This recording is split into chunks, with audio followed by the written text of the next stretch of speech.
Olá pessoal, bom dia, tudo bem com vocês? Como é que vocês estão? Hoje a gente vai falar um pouquinho sobre um detalhamento que é muito discutido em saúde, né, e que envolve principalmente uma classe profissional que geralmente é considerada como terciária nos processos de saúde, que são o corpo técnico de enfermagem.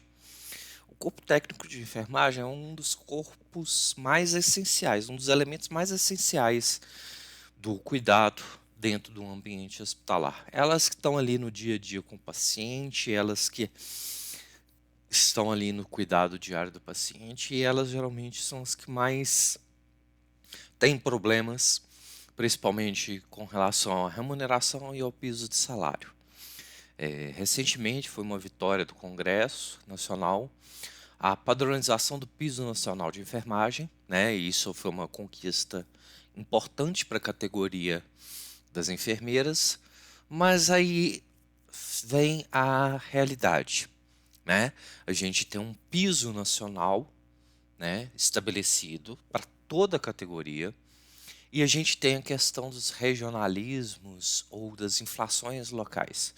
A gente não pode comparar o custo de vida de um interior de uma cidade de Minas Gerais com o custo de vida de uma capital igual São Paulo. A gente não pode comparar, por exemplo, um hospital pequeno, filantrópico, com um hospital grande, com um hospital de grande porte, de alta complexidade, com um número de leitos maior. É aí que entra o grande X da questão. O pagamento, o piso nacional, ele é importante, claro, isso aí não há o que se discutir. Isso é uma referência para todos os profissionais de enfermagem, é uma vitória da categoria. Mas ele por si só não basta. É preciso que os gestores estaduais e principalmente os conselhos de classe, eles estabeleçam realmente os limites mínimos a partir daquele piso, né? E os sindicatos, os conselhos de classe, eles cada vez estão mais enfraquecidos e cada vez mais politizados. Não existe mais um sindicato, o estímulo aos sindicatos das categorias profissionais, principalmente depois dos adventos das reformas trabalhistas. Então, o papel que as centrais sindicais tinham, que antes era enorme, que a gente vinha grandes manifestações das centrais sindicais, até com sorteio de carro, ele foi muito enfraquecido pela reforma trabalhista. E isso acabou gerando um descompasso muito grande entre a expectativa que a gente tem do mercado de trabalho e a realidade que os patrões e associações impõem. Existem sindicatos que praticamente pereceram depois da reforma trabalhista, da reforma sindical. E isso acabou gerando um problema social muito grande.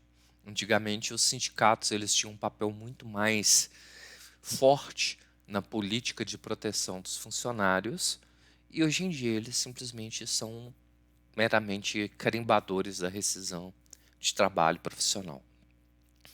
Essa reflexão, ela é uma reflexão política e é uma construção, uma desconstrução coletiva ao longo do tempo, né? Eu não digo que os sindicatos eles são ferramentas simplesmente que estavam na mão de partidos políticos e que eram representantes de uma ideologia ou de esquerda ou de direita ou conservadora. Isso não cabe a gente fazer uma análise reflexiva sobre isso, mas cabe a gente entender por que que estes sindicatos eles deixaram de ser estimulados enquanto entidades representativas da classe e principalmente o enfraquecimento dos conselhos regionais de enfermagem, dos conselhos federal de enfermagem, na defesa do piso médico de enfermagem, né? Eles praticamente não existiria uma luta, né, se não fosse o engajamento dessas entidades politicamente, né?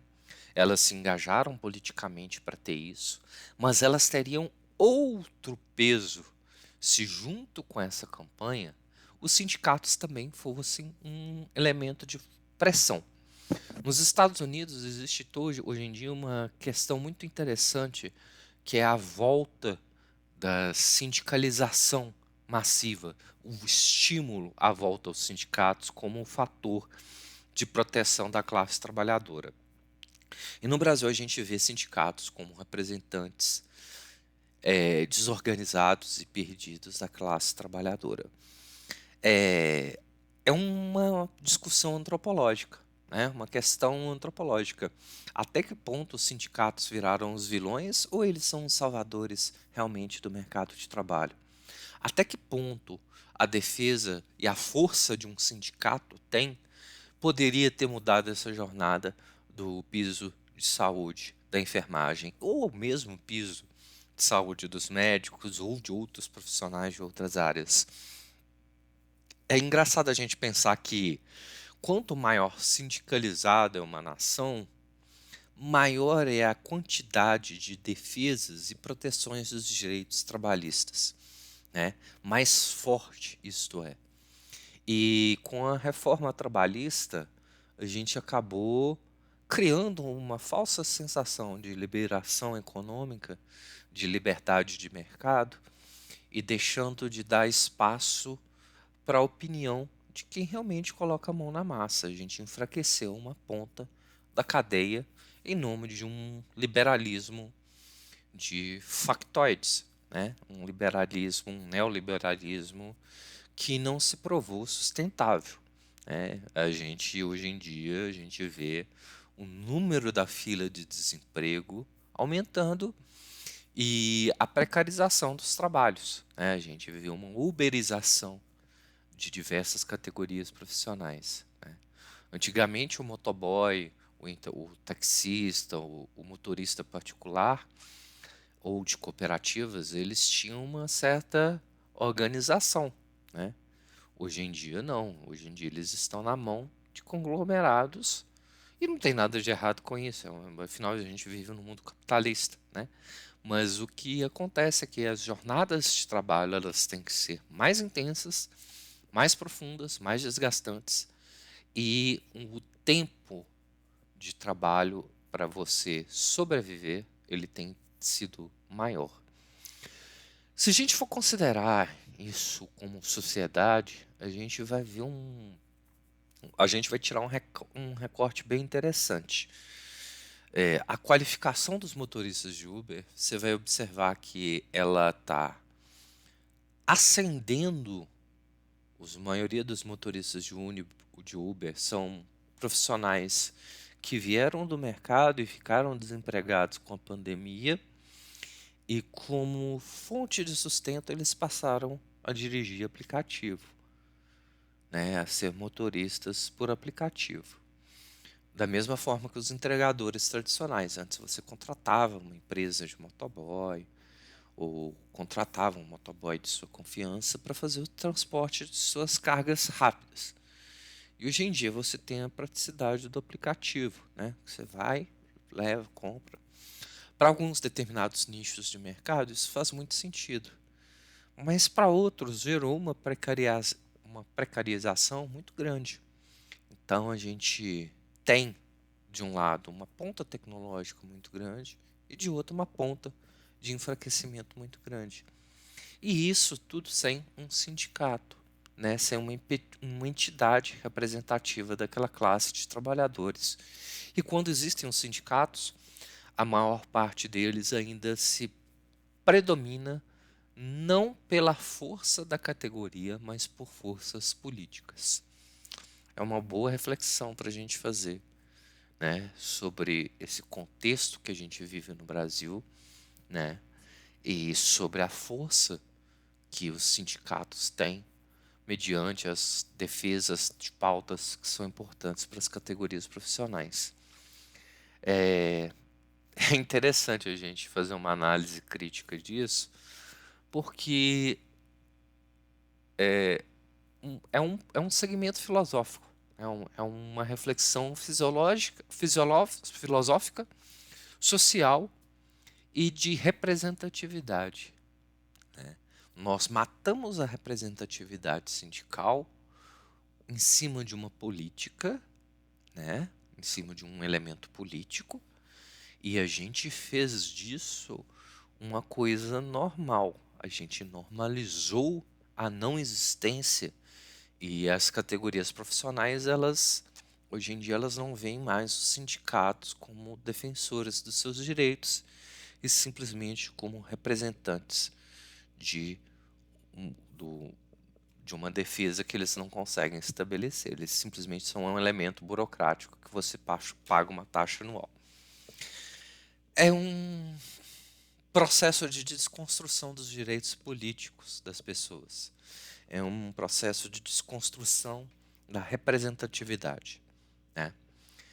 E por trás disso a gente tem N coisas, N elementos que são muito importantes para serem discutidos e que são muito complexos da gente entender, né? Sindicato médico, sindicato patronal, essas forças, essa guerra de forças, ela é muito desproporcional no Brasil, né? Ela é muito estranha, ela não soa de uma maneira linear. Não existe um equilíbrio entre forças. E o ideal seria que a gente tivesse equilíbrio de forças para que cada um fosse bem representado e tivesse os seus direitos, né, trabalhistas e políticos sempre bem assegurados.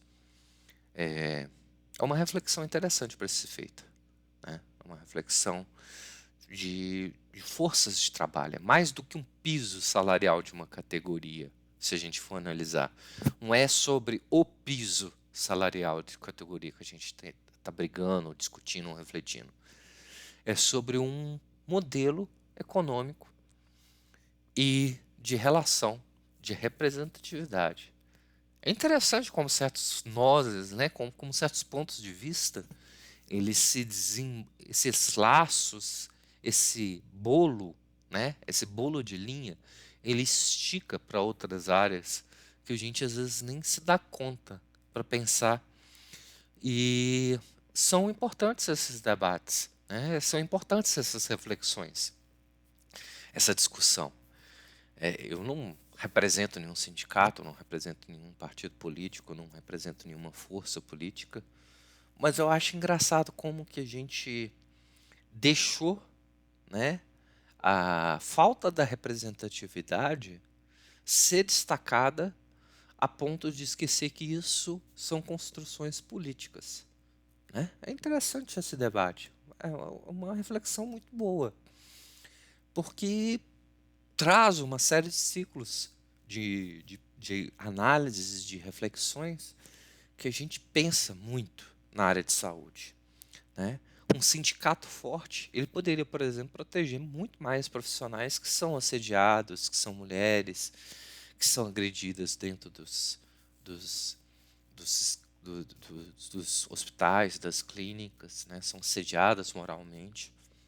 E a gente não tem isso mais, né? Cada um por si. A gente viveu uma representatividade para um lugar de individualidade. Muito chamativo isso e muito significativo sobre a nossa sociedade, né? Se a gente for pensar em termos de sociedade. É uma boa reflexão, uma boa jornada para a gente debater e eu acho que a gente pode tirar boas lições aprendidas disso. Inscreva-se no canal, dê o seu like, o seu joinha, participe, comente, dê sua opinião, ele é muito importante. E, como eu sempre digo, não passarão.